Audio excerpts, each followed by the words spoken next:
Welding and many other trades are finding themselves in short supply of workers.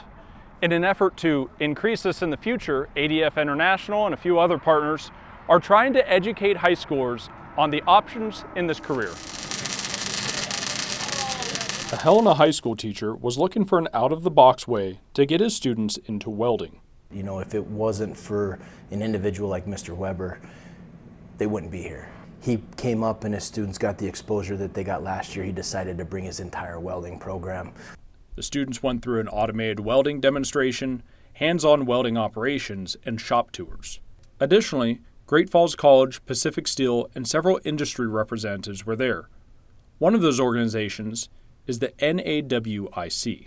So they're here to talk to all the young ladies within the school systems about the opportunities that exist within the trades and really help them to see that those opportunities exist for them just as much as anybody else that's interested in the trades.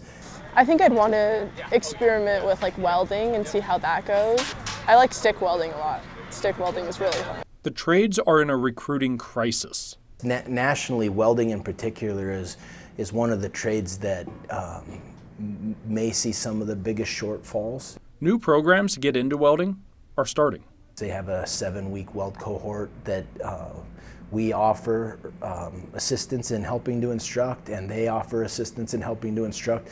But in 7 weeks, that offers individuals time to be able to go in with no skill set. And at the end of 7 weeks, as long as they pass all the stepping stone achievements in that program, they're able to walk into the door as a certified welder. I've heard it pays pretty good and that it's going up right now with the people they need for it. You know, we have wages that range anywhere from $18 an hour upwards of over $30 an hour. So very good, lucrative careers. Do welding, it's really fun if you're in high school. It is something you might really enjoy and it's a really fun class. When they get these opportunities to come to facilities, see the real workings, the internal workings and operations of a facility like ours, it really gives them that exposure to the awe, I guess, of what we have to offer. In Great Falls, I'm James Rowland, MTN News.